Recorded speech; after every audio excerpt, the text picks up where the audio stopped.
عبده ورسوله اللهم صل وسلم عليه وعلى آله وأصحابه ومن تبعهم بإحسان إلى يوم الدين. Amma ba'd. Para jemaah sekalian yang dimuliakan oleh Allah Subhanahu wa taala, alhamdulillah pada kesempatan yang berkah ini kita kembali bermajelis ilmu. Kita kembali berada dalam salah satu rumah di antara rumah-rumah Allah Subhanahu wa taala. Rasulullah sallallahu alaihi wasallam dalam sahih Muslim dari hadis Abu Hurairah radhiyallahu anhu bersabda, "Majtama'a qaumun fi baitin min buyutillah yatluna kitaballahi wa yatadarasunahu fima bainahum illa nazalat alaihimus sakinah wa ghasyiyatuhumur rahmah wa haffathumul malaikah wa dzakarahumullahu fiman 'indah." Tidaklah suatu kaum berkumpul dalam salah satu rumah di antara rumah-rumah Allah. Di dalamnya mereka membaca Al-Quran dan saling mempelajarinya. Membaca Al-Quran, baik membacanya secara huruf, baca Al-Quran, atau mempelajari makna-makna Al-Quran, mempelajari agama, karena mempelajari agama merupakan bagian dari mempelajari Al-Quran. Maka Allah atau kecuali Allah akan memberikan kepada mereka 4 hal. Yang pertama kebahagiaan, ketenangan. Yang kedua rahmat. Yang ketiga mereka akan diliputi, ditemani oleh para malaikat. Dan yang keempat, Allah Subhanahu wa taala akan menyebut nama-nama mereka di hadapan majelis para malaikat. Dalam Sahih Al-Bukhari, Rasulullah sallallahu alaihi wasallam bersabda, "Man dzakarani fi mala'in, dzakartuhu fi mala'in khairin minhu." Siapa yang mengingatku, kata Allah, dalam khalayak ramai, dalam kumpulan orang-orang yang banyak, maka saya akan menyebut-nyebut dirinya di hadapan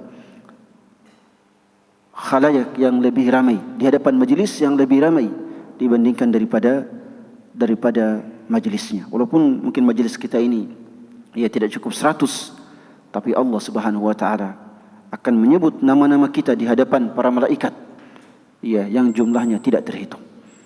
Ya, yang jumlahnya tidak terhitung. Oleh sebab itu, orang yang paling viral di kalangan para malaikat adalah orang-orang yang senantiasa rajin bermajelis ilmu. Itulah orang-orang yang nama mereka viral di kalangan para malaikat, karena Allah Subhanahu wa taala sudah menjanjikan, siapa yang mengingatku dalam majelis yang banyak, maka saya akan menyebut-nyebut dirinya, mengingatnya di hadapan majelis yang lebih banyak, yang lebih baik daripada majelisnya, yaitu majelis para malaikat. Dan Allah dalam hadis ini mengatakan, "Wa dzakarahumullahu fiman 'indah." Orang yang bermajelis ilmu, Allah akan menyebut nama-nama mereka di hadapan para malaikat. Namanya akan viral di hadapan para malaikat. Dan itulah hal yang paling utama bagi kita. Tidak ada gunanya viral di kehidupan dunia kalau kita terlaknat di hadapan para malaikat. Oleh sebab itu, jemaah sekalian, marilah kita rajin-rajin menghadiri majelis ilmu. Karena di dalamnya ada kebahagiaan, ketenangan. Di dalamnya ada istirahat kita dari dunia. Dan kemudian kita mendapatkan rahmat berupa tambahan ilmu, tambahan iman, rahmat berupa ampunan, rahmat ya berupa doa-doa para malaikat, rahmat ya berupa keberkahan dalam kehidupan. Lalu kemudian para malaikat akan senantiasa menemani kita. Tema kita pada kesempatan kali ini terkait dengan Quran surah Asy-Syura ayat 27. Yaitu firman Allah Subhanahu wa taala, "Walau basatallahu rizqa li'ibadihi labaghaw fil ard, walakin yunazzilu biqadarin ma yasha, innahu bi'ibadihi khabirun basir." Kalau seandainya Allah Subhanahu wa taala melapangkan rezeki kepada hamba-hambanya, maka mereka pasti akan berbuat kedurhakaan. Mereka semua pasti akan melampaui batas di muka bumi. Akan tetapi Allah menurunkan rezeki yang Dia kehendaki sesuai ukuran tertentu. Sesuai ukuran tertentu. Sesungguhnya Dia terhadap hamba-hambanya maha teliti lagi maha melihat. Ayat ini adalah ayat yang ringkas tapi memiliki kedalaman makna yang sangat luar biasa. Di sini Allah Subhanahu wa taala menegaskan, kalau seandainya Dia melapangkan rezeki kepada hamba-hambanya selapang-lapangnya, ketika para hambanya mendapatkan rezeki tersebut, mereka pasti akan berbuat zalim, melampaui batas, durhaka, bermaksiat kepada Allah Subhanahu wa taala. Akan tetapi agar itu tidak terjadi, maka Allah Subhanahu wa taala menurunkan rezeki menurut atau sesuai dengan kadar tertentu, sedikit demi sedikit. Para ulama rahimahumullahu taala ketika membahas ayat ini setidaknya memunculkan 3 penafsiran. Setidaknya memunculkan 3 penafsiran. Apa makna ayat ini? Penafsiran pertama, seandainya Allah melapangkan rezeki kepada seluruh manusia, setiap orang dilapangkan rezekinya, semuanya kaya, tidak ada yang miskin, maka mereka semua akan melampaui batas. Mereka semua akan saling berperang, saling menzalimi. Kalau tidak ada lagi yang miskin, tidak ada lagi yang miskin, tidak ada lagi yang membutuhkan harta, maka kehidupan mereka akan rusak. Tatanan kehidupan kita akan rusak karena setiap orang ingin jadi bos. Tidak ada yang mau membantu, tidak ada yang mau menjual karena semuanya sudah memiliki kekayaan. Kita tidak saling membutuhkan. Kalau manusia tidak lagi saling membutuhkan, maka kehidupan mereka tatanan kehidupan mereka akan rusak. Tidak akan ada lagi kehidupan bermasyarakat yang bagus. Tidak. Bahkan mereka akan saling mengincar. Mereka akan saling mengincar harta masing-masing. Apalagi manusia itu, salah satu sifat karakter utamanya adalah kalau diberikan rezeki, harta, maka kita ingin menambahnya. Kata para ulama, talibani la yashba'an. Ada dua penuntut yang tidak akan pernah merasa kenyang. Talibul mali wa talibul ilm. Kata mereka, penuntut harta dan penuntut ilmu. Penuntut harta tidak akan pernah kenyang dengan harta. Ada orang yang sudah memiliki kekayaan 1 triliun, 2 triliun, tapi malah misalnya tetap mengembangkan usahanya. Karena memang yang namanya harta tidak membuat seseorang kenyang. Bahkan banyak di antara mereka yang sudah memiliki kekayaan yang sangat banyak malah korupsi. Malah dia mengambil harta orang lain secara zalim. Ini menunjukkan bahwa harta itu tidak mengenyangkan. Demikian pula ilmu. Seorang penuntut ilmu hendaknya tidak kenyang dengan ilmu. Penuntut ilmu yang hakiki tidak mengatakan ilmuku sudah cukup. Saya tidak lagi wajib untuk mencari ilmu. Kita katakan ini tidak dibolehkan. Penuntut ilmu semakin bertambah ilmunya harusnya semakin merasa bahwa ilmu yang tidak dia ketahui semakin banyak. Karena kata Al-Imam Asy-Syafi'i, penuntut ilmu ada 3 level. Level pertama adalah penuntut ilmu yang merasa bahwa ilmunya itu sudah banyak. Akhirnya dia menyombongkan diri dengan ilmunya.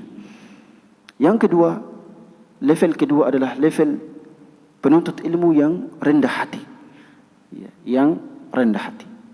Sedangkan level ketiga yang tertinggi adalah penuntut ilmu yang semakin menambah ilmu, semakin merasa bahwa dirinya masih bodoh, masih banyak ilmu yang dia tidak ketahui. Makna pertama dari ayat ini adalah bahwa kalau seandainya Allah melapangkan rezeki kepada seluruh manusia, semua mereka kaya, maka tatanan kehidupan sosial mereka akan rusak. Mereka akan saling menzalimi, mereka akan saling merampas harta masing-masing, serta melampaui batas di muka bumi. Adapun makna kedua yang disebutkan oleh Syekh Ibn Al-Utsaimin rahimahullahu ta'ala, bahwa kalau seandainya Allah subhanahu wa ta'ala melapangkan rezeki kepada salah seorang hamba di muka bumi, maka rezeki yang lapang tersebut akan menjadikan dirinya melampaui batasan Allah Subhanahu wa taala.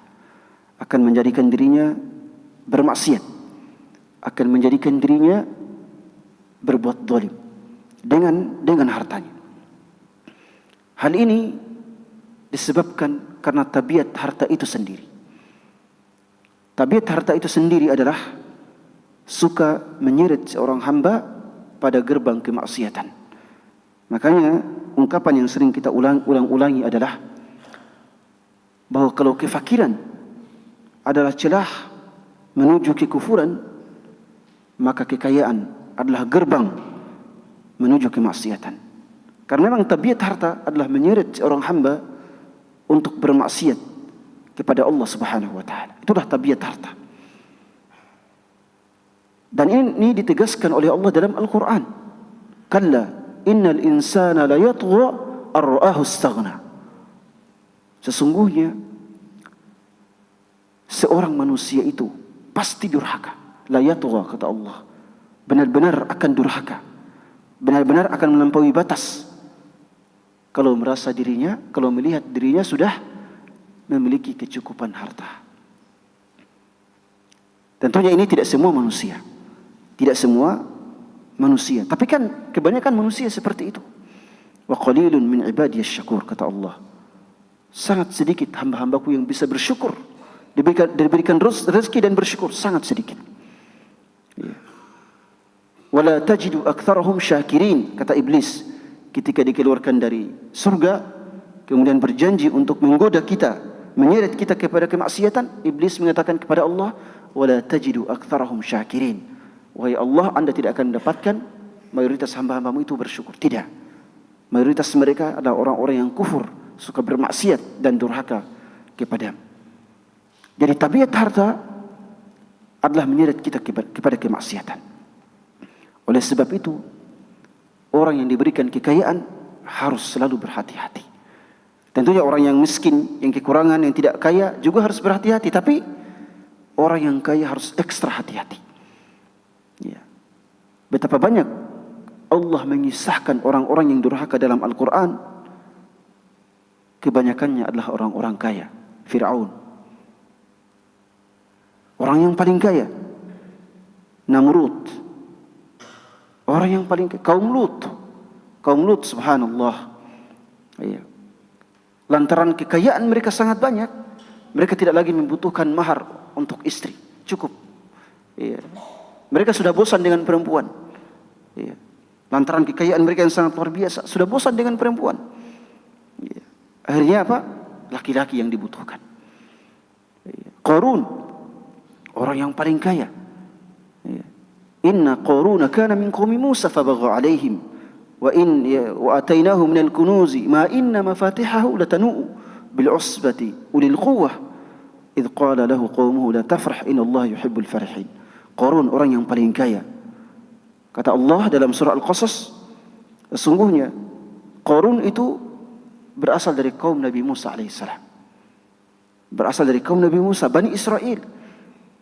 Kata Allah, kami menganugerahkan padanya perbendaharaan harta.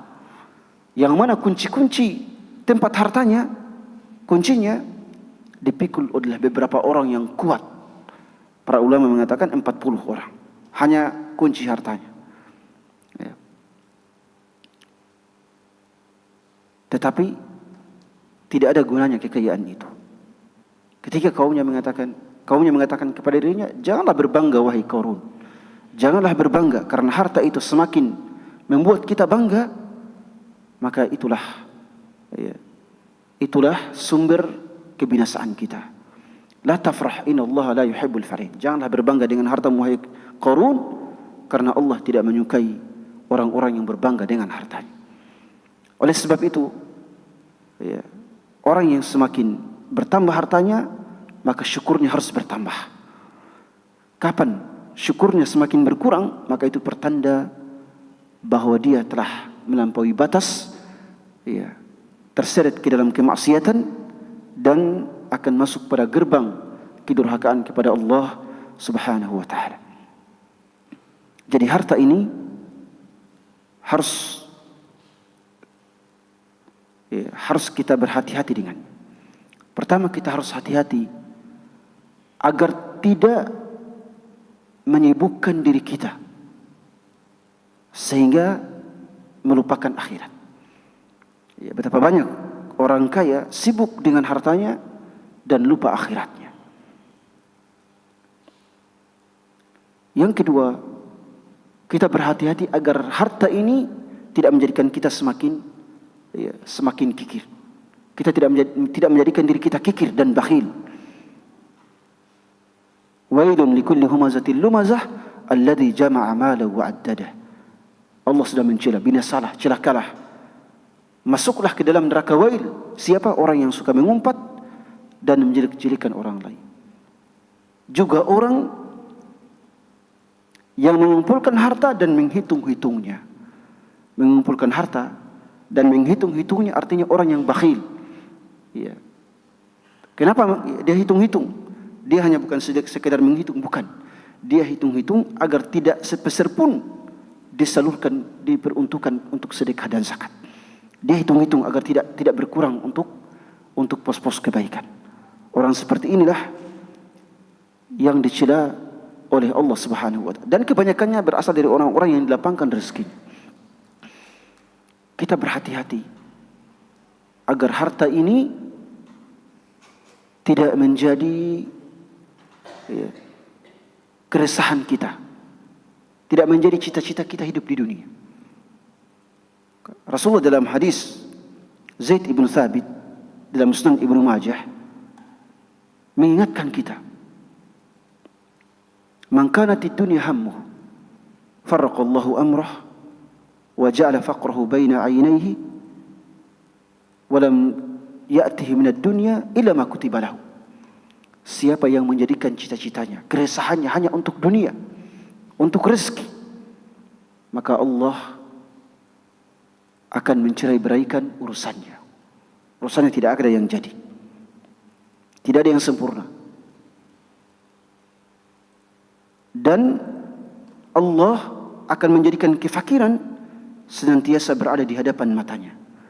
Dia selalu takut kefakiran. Dan Allah tidak akan berikan rezeki kecuali sekedar yang Allah sudah tuliskan di Lauh Mahfuz. Rezeki kita sudah ditetapkan oleh Allah. Sebaliknya, man kanatil akhiratu niyatah aw hammah jama'allahu lahu amrah. Kata Rasulullah, siapa yang cita-citanya, keresahannya hanya untuk akhirat, maka Allah akan mengumpulkan urusan, menyempurnakan urusannya. Wa ja'ala ghinahu fi qalbihi, dan kemudian Allah menjadikan kekayaannya itu dalam hatinya. Wa atathu dunya wa hiya raghimah, dan dunia akan datang kepadanya dalam keadaan dunia tunduk kepadanya. Ini menjadi keutamaan bagi kita, bahwa keresahan kita adalah untuk urusan akhirat. Adapun dunia silahkan, tapi jangan kemudian menyibukkan diri dari amalan-amalan akhirat. Jangan menjadi cita-cita terbesar kita. Kemudian harta ini kita harus berhati-hati agar kita tidak salurkan pada pos-pos kemaksiatan. Kalau orang sudah kaya, yang dipikirannya adalah bagaimana caranya menghabiskan harta ini. Makanya kita ini, kalau gaji kita 1 juta 1 bulan, cukup, alhamdulillah. 2 juta 1 bulan, pasti cukup. Kalau gaji kita 20 juta 1 bulan, itu juga pasti akan habis dalam 1 bulan. Iya. Itu pasti habis. Kenapa? Karena semakin banyak harta, semakin banyak pikiran kita, kemana ini harta akan disalurkan. Iya. Kalau harta kita, gaji kita cuma 2 juta, 3 juta misalnya, alhamdulillah cukup. Iya. Karena pikiran kita, uang ini dikeluarkan pada apa yang kita butuhkan. Kalau sampai 20 juta, bukan lagi yang kita butuhkan, tapi pikiran kita pada kesenangan duniawi, kenikmatan. Kalau sudah berbicara dengan kenikmatan, kesenangan, maka kebanyakannya akan menyeret kita pada kesenangan yang tidak diridhoi oleh Allah Subhanahu wa taala. Oleh sebab itu, kalau harta ini datang kepada kita, lalu kita semakin soleh, maka itu adalah sebaik-baik kondisi seorang mukmin. Sebaik-baik harta. Dalam hadis Amr ibn al-As dalam Musnad Ahmad, Rasulullah SAW bersabda, "Ni'mal mali salih fil mar'is salih." Sebaik-baik harta adalah harta yang ada pada diri hamba yang saleh. Kenapa? Karena harta yang ada pada diri hamba yang saleh adalah harta yang berkah. Harta yang berkah. Harta yang membuat dirinya rendah hati. Harta yang berkah, harta yang bisa disalurkan pada pos-pos kebaikan. Harta yang bisa membuatnya selamat dunia dan akhirat. Iya. Oleh sebab itu, kekayaan harus diwaspadai. Apalagi Rasulullah SAW bersabda dalam hadis Amr ibn Auf al-Muzani dalam Sahih al-Bukhari. Rasulullah SAW bersabda, "Fawallahi mal faqra akhsha alaikum, walakinni akhsha an tubsatu alaikum ad-dunya kama busitat ala man kana qablakum fatanafasuha kama tanafasuha fatuhlikukum kama ahlakatuhum." Kata Rasulullah, demi Allah, beliau bersumpah, demi Allah, bukanlah kefakiran, bukanlah kemiskinan yang saya khawatirkan kepada kalian, wahai umatku. Ini sumpah dari Rasulullah. Beliau mengatakan, yang saya khawatirkan kepada kalian adalah kalau kalian dilapangkan rezeki, sebagaimana dilapangkan kepada umat-umat sebelum kalian. Diberikan kemudahan untuk mendapatkan rezeki. Lalu kalian saling berlomba, sebagaimana orang-orang sebelum kalian berlomba. Saling berlomba. Yang sana sudah mendapatkan mobil, kalau begitu saya juga harus punya mobil. Ya. Saling berlomba. Akhirnya kredit sana sini, masuk riba. Hanya karena saling berlomba, ya, saling berlomba hidup dalam kemewahan. Akhirnya fatuhlikukum kama ahlakatum. Akhirnya Allah dengan harta itu dia akan membinasakan kalian seperti orang-orang sebelum kalian binasa. Jadi yang dikhawatirkan oleh Rasulullah bukan kefakiran, bukan kemiskinan. Betapa banyak orang yang fakir, miskin, taat kepada Allah. Tapi ketika diberikan kemudahan untuk kaya, dia kemudian durhaka kepada Allah Subhanahu wa taala. Ya. Oleh sebab itu, kita sebagai seorang muslim, kaya atau miskin, berada atau kurang, hendaknya tetap menjadikan kita ridha, ikhlas, taat kepada Allah Subhanahu wa taala. Ya. Dalam hadis Abu Hurairah dalam Sahih Muslim, Rasulullah SAW bersabda, "Ajaban li amril mu'min, inna amrahu kullahu khair, laisa dzaka illa lil mu'min, in asabathu sarra'u syakar fakana khairan lahu, wa in asabathu dharra'u sabar fakana khairan lahu." Kata Rasulullah, sungguh kondisi seorang mukmin hakiki itu sangat menakjubkan, sangat luar biasa. Dan itu tidak diberikan kepada selain mukmin, hanya mukmin. Kenapa? Karena seluruh kondisinya baik. Kalau dia diberikan kemudahan oleh Allah, maka dia bersyukur. Itu sangat baik. Kalau dia diberikan kemiskinan, kesulitan, kesusahan, kekurangan, maka dia bersabar dan itu baik baginya. Ya. Ini merupakan karakter seorang mukmin. Bersyukur atau bersabar. Adapun makna ketiga dari ayat yang kita kaji ini adalah, kalau seandainya Allah menurunkan rezeki sesuai dengan kehendak masing-masing hamba, maka itu akan menjadi faktor kedurhakaan, kemaksiatan, serta karakter atau sikap melampaui batas pada diri. Jadi Allah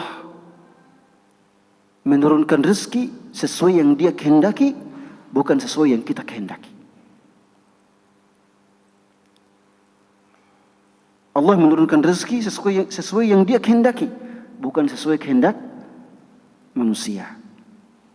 Kalau Allah menurunkan rezeki sesuai kehendak kita, sesuai yang kita inginkan, maka itu akan menjadi sumber kebinasaan, kedurhakaan, kemaksiatan diri kita sendiri. Di sinilah terdapat rahasia doa.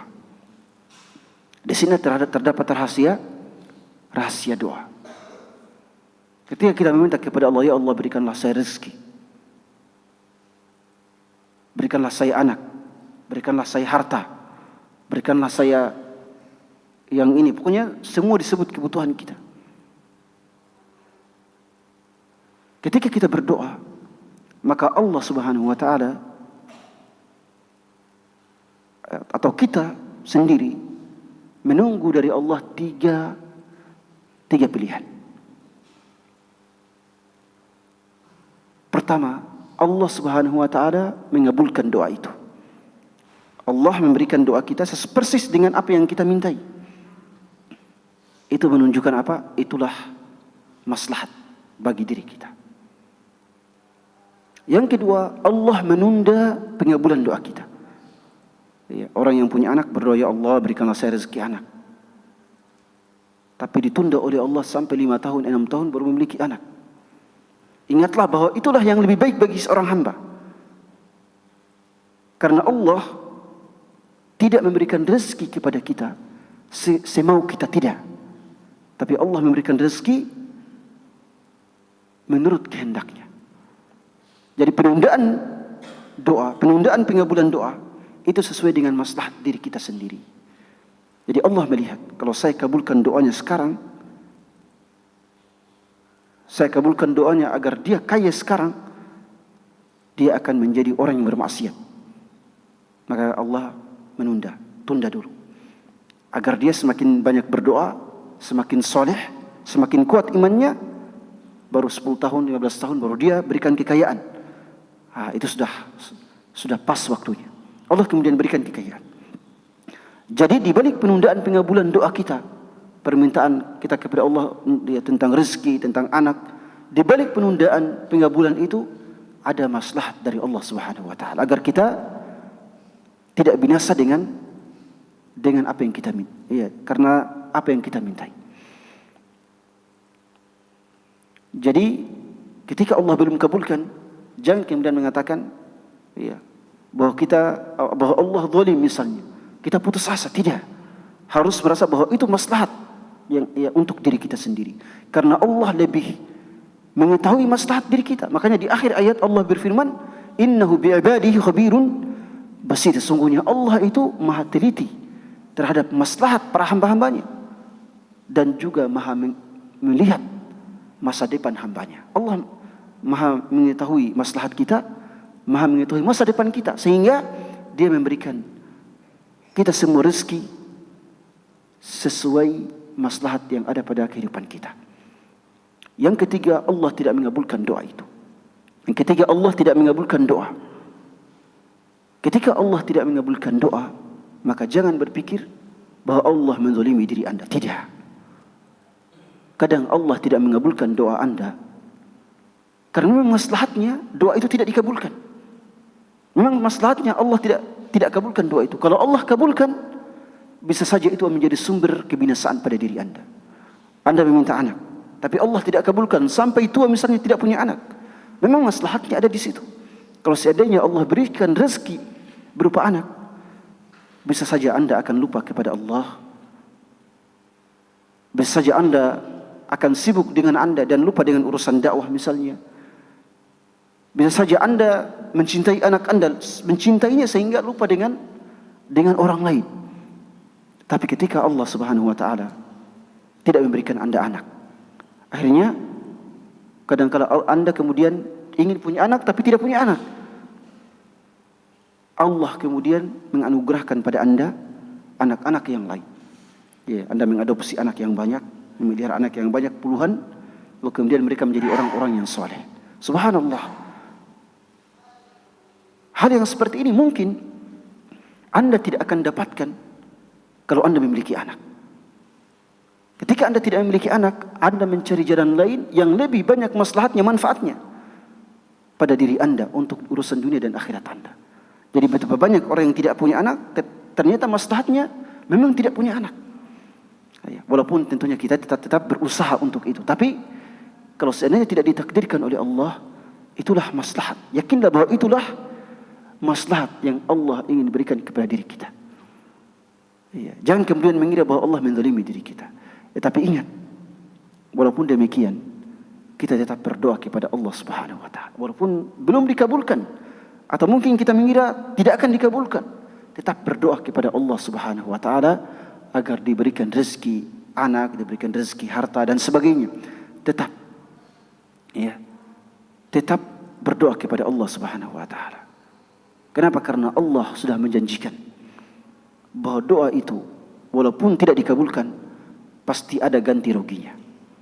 Dalam Musnad Ahmad dari hadis Abi Sa'id Al-Khudri radhiyallahu anhu, Rasulullah sallallahu alaihi wasallam bersabda, "Ma min muslimin yad'u bida'awatin laisa fiha ithmun wala qati'atu rahim illa a'tahu Allahu biha ihda thalath."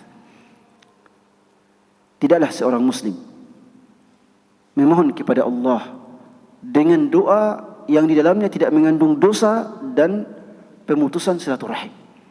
Doa ini tidak mengandung dosa. Artinya dia tidak mendoakan agar orang lain binasa. Ada orang tetangganya baik-baik, tapi dia malah doakan kebinasaan. Itu tidak akan dikabulkan oleh Allah. Juga di dalam doa itu tidak ada pemutusan tali silaturahim. Doa yang baik-baik. Tidaklah seorang muslim berdoa dengan doa yang baik kecuali Allah akan mengabulkan doanya itu dengan 3 hal. Yang pertama, an tu'ajjala lahu da'watuhu. Doanya akan segera dikabulkan oleh Allah Subhanahu wa taala. Doanya langsung dikabulkan sesuai permintaan. Yang kedua, an yaddakhiraha lahu fil akhirah. Allah menabung doanya itu untuk dikabulkan di akhirat. Bukan dikabulkan di dunia, tapi dikabulkan di akhirat. Yang ketiga, wa an yusrifa anhu minas su'i mithlaha. Allah menjadikan doa itu sebagai tameng bagi dirinya dari keburukan, dari musibah, dari bencana. Sesuai dengan kadar doa. Semakin doa itu besar, maka doa itu sangat berpotensi untuk menjadi tameng kita dari bencana yang besar. Jadi pengabulan doa itu bukan hanya dalam bentuk kita diberikan sesuai permintaan kita, bukan. Tapi pengabulan doa itu bisa berupa doa itu ditunda dulu pengabulannya dan dikabulkan di akhirat, atau doa itu dijadikan oleh Allah sebagai tameng orang yang berdoa dari kebinasaan, dari musibah, dari bencana. Ini saya sebut sebagai hadis kompensasi doa. Jadi kalau kita berdoa dan tidak dikabulkan oleh Allah, ingatlah bahwa doa Anda tidak sia-sia. Maka banyak-banyaklah berdoa, karena doa itu tidak sia-sia. Kalau Allah tidak kabulkan sesuai dengan permintaan kita, maka kompensasinya salah satu dari 2. Entah Allah mengganti rugi doa kita dengan menjadikan doa itu sebagai benteng kita dari musibah, bencana. Dan ini banyak. Kita seringkali hampir dikenai musibah, hampir mati, hampir mendapatkan kebinasaan, kematian, keburukan, kesengsaraan. Tapi Allah menyelamatkan kita. Ini harus diingat. Ini kompensasi ganti rugi dari doa-doa kita. Yang kedua, Allah mengganti rugi doa kita di hari kiamat. Kalau Allah mengganti rugi doa kita di hari kiamat, maka ini pertanda bahwa kita menjadi orang yang selamat. Makanya orang-orang soleh, para ulama itu berharap agar mayoritas doa mereka itu dikabulkan di akhirat. Allah menabungnya untuk akhirat mereka, bukan dunia mereka. Ketika para sahabat radhiyallahu anhum mendengar hadis ini, bahwa Allah kalau tidak mengabulkan doa, Dia memberikan kompensasi, maka para sahabat mengatakan, "Idzan nukthir ya Rasulullah." Kalau begitu wahai Rasulullah, kami ini mau memperbanyak doa saja. Maka Rasul menjawab, "Allahu akthar wahai para sahabatku, walaupun kalian banyak berdoa, setiap detik kalian berdoa, perbendaharaan Allah lebih banyak dan tidak akan berkurang lantaran doa-doa kalian. Sebagaimana dalam hadis, dalam hadis Rasulullah, dalam Jami' At-Tirmidzi, kalau seandainya seluruh manusia dan jin dari sejak awal penciptaan sampai hari kiamat berkumpul, kira-kira berapa miliar? Ratusan miliar. Ratusan miliar jin dan manusia berkumpul dalam satu tempat, masing-masing berdoa kepada Allah dengan berbagai permintaan. Masing-masing berdoa kepada Allah dengan berbagai permintaan. Diberikan kekayaan apa saja, lalu Allah mengabulkan seluruh permintaan ratusan miliar manusia dan jin. Maka tidak akan berkurang dari perbendaharaan Allah, melainkan seperti memasukkan jarum ke laut, kemudian jarum itu dicabut, jarum itu dicabut. Laut tidak akan berkurang hanya karena air yang melekat pada jarum yang dimasukkan di dalamnya. Ini bukan menandakan bahwa air yang ada pada jarum itu mengurangi air laut, tidak. Itu bermakna bahwa walaupun Allah memberikan seluruh permintaan kita, perbendaharaan Allah tidak akan pernah berkurang. Perbendaharaan Allah tidak akan pernah berkurang. Jadi inilah tiga makna dari ayat firman Allah Subhanahu wa taala, walau basatallahu rizqa li'ibadihi labaghaw fil ard walakin yunazzilu, dalam qiraat yang lain yunzilu biqadarin ma yasha innahu bi'ibadihi khabirun basir. Kalau ada pertanyaan dipersilakan. Silakan.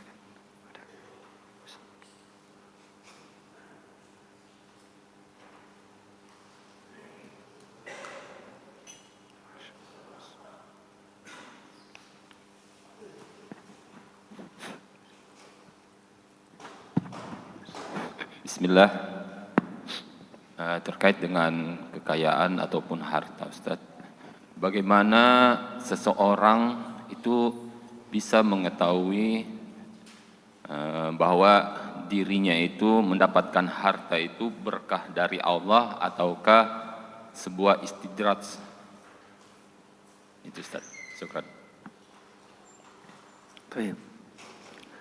Bagaimana seseorang mengetahui kalau harta itu adalah berkah untuk dirinya?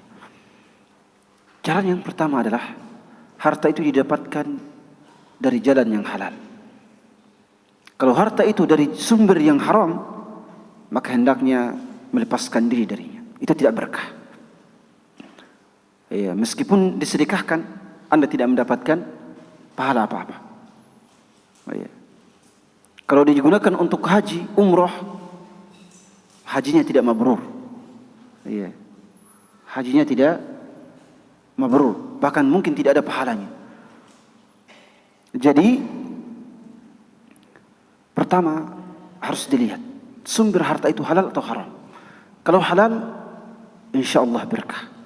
Yang kedua, pada penyalurannya pada yang halal atau pada yang haram. Kalau penyalurannya pada yang haram, itu tidak berkah. Tapi kalau penyalurannya pada yang haram, maka itu berkah. Jadi dilihat dari sumbernya dan dilihat pada penyalurannya. Bagaimana kalau penyalurannya pada hal yang sia-sia? Kita katakan itu tidak berkah. Mendapatkan harta tapi malah menjadikannya sebagai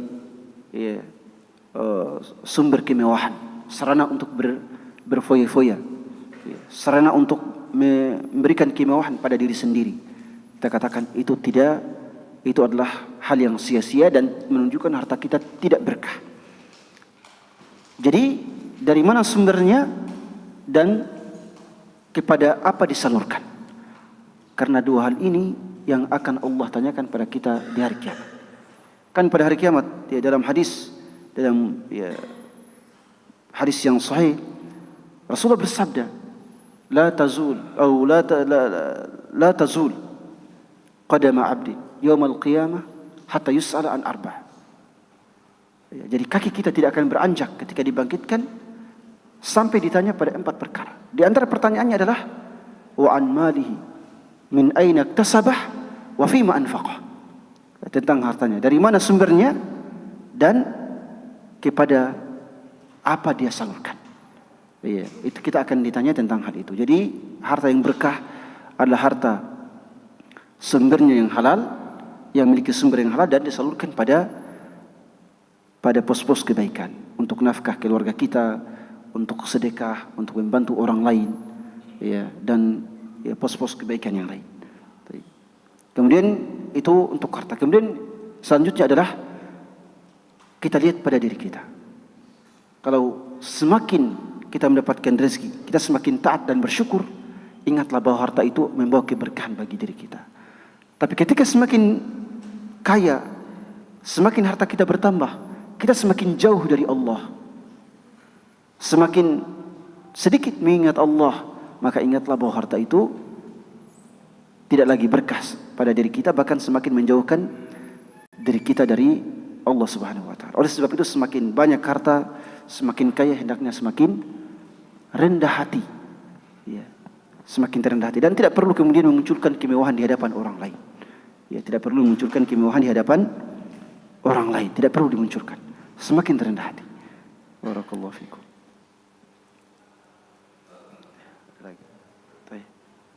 Ya.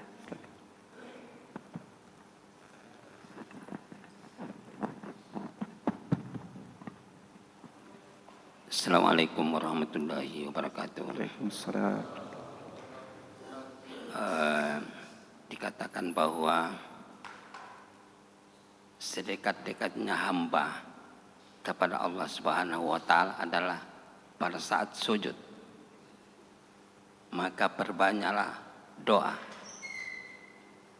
Yang menjadi masalah adalah bagaimana caranya kita berdoa di dalam sujud. Yang kedua, apakah setiap sujud itu kita diharapkan atau diharuskan memperpanjang atau memperbanyak doa?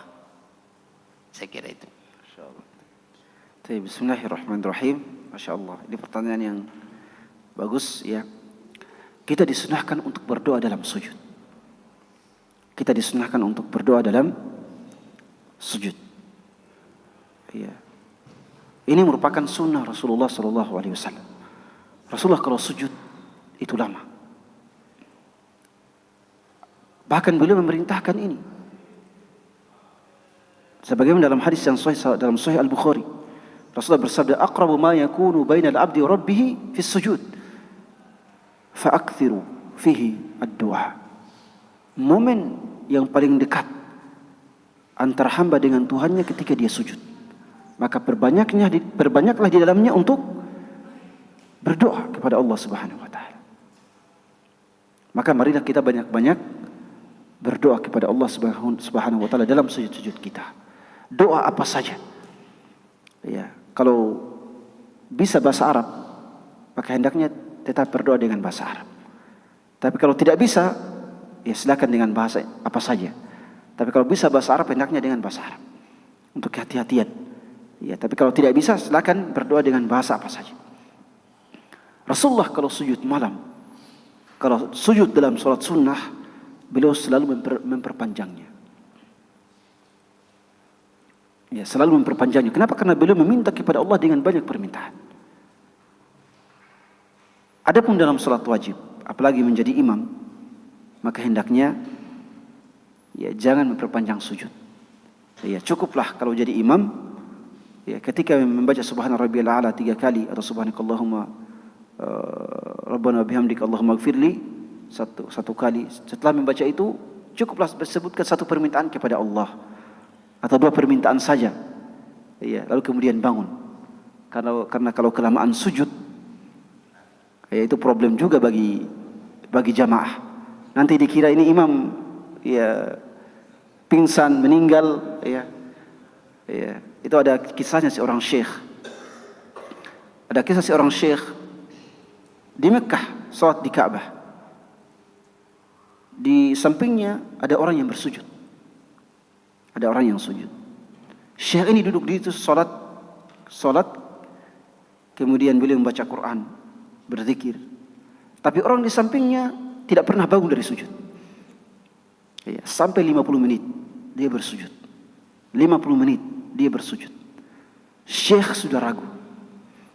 Ini orang ini sudah meninggal atau gimana ini? Ya, dari tadi sudah hampir 1 jam dia belum bangun-bangun. Ya. Ketika Syekh ingin membangunkan, ternyata dia bangun. Dia bangun. Ya. Ini menunjukkan apa? Bahwa memang sujud itu harus diperlama dalam salat-salat sunnah. Adapun dalam salat wajib jangan, karena itu memberatkan jamaah. Ada jamaah yang bekerja, ada jamaah yang sakit, ada jamaah yang lemah dan sebagainya. Maka bagi seorang imam tentunya bersujud. Kalau mau meminta doa dalam sujud, minta 1 permintaan atau 2 permintaan. Subhana rabbiyal a'la, subhana rabbiyal a'la, subhana rabbiyal a'la, rabbighfirli wa liwalidayya warhamhuma kama rabbayani shaghira. Kemudian bangun. Ya. Misalnya 1 permintaan, 1 doa. Ya. Jadi dalam sujud disunahkan untuk banyak-banyak berdoa kepada Allah. Utamanya kalau kita salat sendiri. Ya, karena sujud adalah momen doa yang paling mustajab. Tidak ada momen lain selain dari sujud. Ya, tentunya ada momen yang lain, tapi sujud ini kata Rasulullah adalah momen yang paling dekat antara hamba dengan Allah. Maka doa di dalamnya sangatlah mustajab di sisi Allah Subhanahu wa taala. Maka boleh diperpanjang kalau kita salat sendiri. Apalagi para ulama telah sepakat bahwa sujud itu adalah rukun salat yang boleh dipanjangkan. Jadi rukun salat yang boleh dipanjangkan itu adalah qiyam, berdiri. Makanya Rasulullah kadang baca dalam 1 rakaat 5 juz, 4 juz, karena boleh dipanjangkan. Ruku itu adalah juga rukun salat yang boleh dipanjangkan. Ruku, makanya Rasulullah kalau ruku sama dengan durasi berdirinya. Karena dalam ruku kita membaca puji-pujian kepada Allah. Kalau dalam ruku boleh berdoa, tapi yang utama dalam ruku adalah membaca puji-pujian kepada Allah. Tahmid, thana Allah. Kemudian rukun yang boleh dipanjangkan juga adalah sujud. Itu sujud boleh dipanjangkan mau 1 jam, silahkan. Ya, karena para ulama sudah sepakat boleh dipanjangkan. Tapi ingat itu bukan dalam salat wajib. Iya. Tapi dalam salat sendiri, salat sunnah secara sendiri. Iya. Adapun i'tidal itu tidak boleh panjang-panjang. Kunut 1 jam kalau bisa jangan. Iya. Ya cukup kunut 10 menit selesai. Iya. Iya. Atau iya. Misalnya duduk di antara 2 sujud, itu rukun yang harus pendek, tidak boleh panjang-panjang. Iya. Tapi kalau ruku dan sujud silakan panjangkan, baca apa saja, doa apa saja dipersilahkan. Iya. Tapi kalau i'tidal dengan duduk di antara 2 sujud hendaknya tidak terlalu lama. Iya, tidak terlalu lama. Makanya kalau mau baca kunut panjang-panjang, maka lakukan itu sebelum ruku dan bukan pada i'tidal. Kalau mau kunutnya panjang-panjang, lakukan itu sebelum ruku, karena kunut itu boleh dibaca sebelum ruku dan boleh dibaca setelah ruku. Ya, sekira jelas insyaallah terkait dengan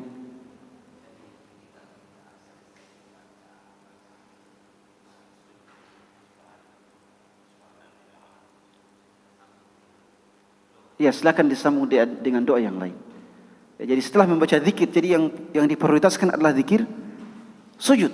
Subhana rabbiyal a'la, subhana rabbiyal a'la, subhana rabbiyal a'la. Setelah itu disambung dengan doa-doa yang lain.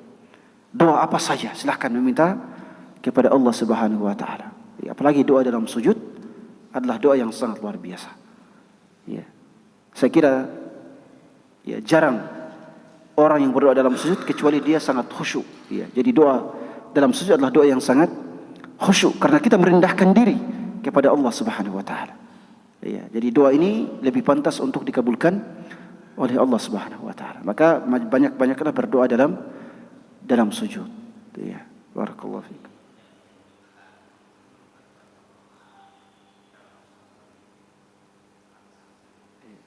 Iya, kalau dalam Ya, kalau jadi imam tidak dianjurkan untuk memperpanjang sujud. Iya. Iya. Iya, tidak dianjurkan memperbanyak doa dalam sujud untuk kalau menjadi imam. Iya. Kalau dalam salat sunnah, iya, dalam salat sunnah, misalnya salat sunnah sendiri di rumah, silahkan. Dalam semua sujud. Iya, dalam semua sujud. Iya. Dalam semua sujud. Iya. Jelas ya? Iya, dan ini juga sesuai dengan sunnah Rasulullah sallallahu alaihi wasallam. Dalam semua sujudnya pada salat malam lama. Iya, beliau bersujud dalam durasi yang lama. Bahkan dalam salat tarawih misalnya. Seharusnya salat tarawih itu sujudnya diperlama sedikit. Sujudnya diperlama sedikit. Kenapa diperlama sedikit? Itu waktu yang mustajab bagi kita untuk berdoa. Iya, maka ya sujudnya jangan seperti sujud biasa. Iya, diperlama sedikit untuk meminta kepada Allah. Subhana rabbiyal a'la, subhana rabbiyal a'la, subhana rabbiyal a'la. Sebutkan 5 permintaan misalnya, 5 doa. Iya, baru bangun. Ya, jangan terburu-buru. Iya, iya, untuk selesai. Itu seharusnya yang sunnah dalam salat sunnah tarawih. Iya. Karena Rasulullah itu kalau panjang berdirinya, maka ruku dan sujudnya juga panjang. Itu Rasulullah. Ya. Jadi kalau berdiri qiyamnya membaca ayatnya panjang, maka sunnahnya itu ruku dan sujudnya juga harus dipanjangkan. Ya. Itu dalam kalau seandainya salat sunnah tarawih. Kalau semuanya sepakat, ya mari kita dalam salat sunnah tarawih, rukunya agak panjang dan sujudnya agak panjang misalnya. Ya. Barakallahu fikum. Ya, silakan.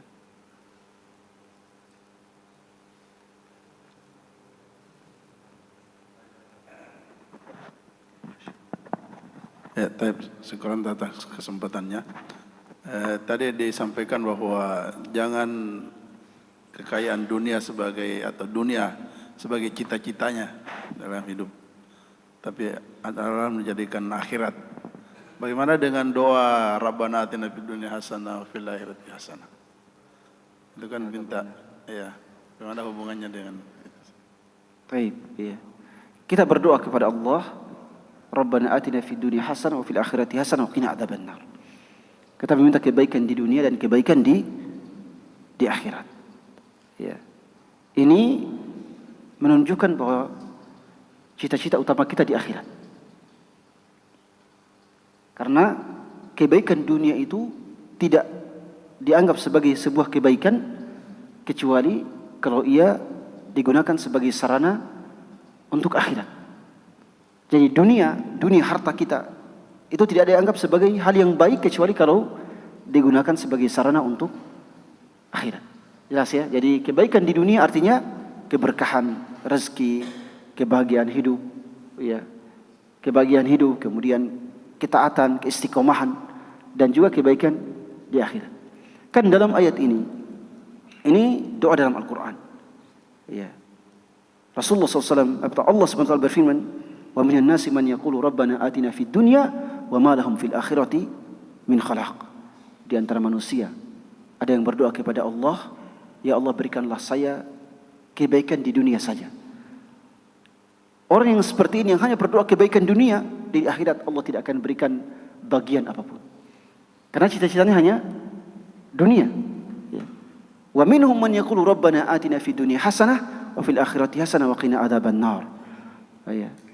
Kemudian di antara mereka ada yang mengucapkan berikanlah saya kebaikan di dunia dan kebaikan di akhirat. Nah, ini ya cita-citanya selain di dunia dan juga cita-citanya di akhirat. Tapi cita-cita akhirat lebih diutamakan. Jelas ya? Cita-cita akhirat lebih diutamakan.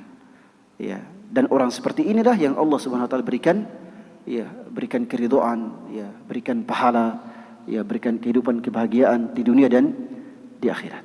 Barakallahu fikum. Ya, silakan. Ya, silakan.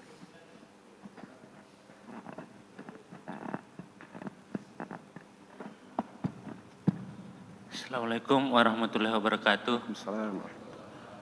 Terkait dengan penggunaan harta, misalkan kita deposito di bank konvensional, misalkan 1 tahun, kemudian contohnya kita deposito 1 juta, setelah berakhir 1 tahun, misalkan ada bunganya 1.100.000 misalkan. Nah, apakah yang 100.000 ini kategori riba? Nah, kalau dia kategori riba, apakah kita bisa sedekahkan? Karena kalau kita ambil sendiri kan sudah jelas itu haram. Nah, kalau kita sedekahkan, sudah jelas kan kita tidak dapat pahala. Tapi hukum untuk sedekahkan itu bagaimana Ustaz? Karena kalau kita tidak ambil juga di bank, bank juga tidak mau ambil. Harus kita ambil. Bagaimana hukumnya itu Ustaz? Ya. Ya, secara umum bahwa bertransaksi riba hukumnya haram. Ya, transaksi riba hukumnya haram. Harus dijauhi. Ya. Sejauh-jauhnya. Ya. Kalau hanya kebutuhan biasa, jangan kemudian ya, terjun pada persoalan riba. Kecuali kalau dalam keadaan sangat mendesak. Ya, sangat mendesak.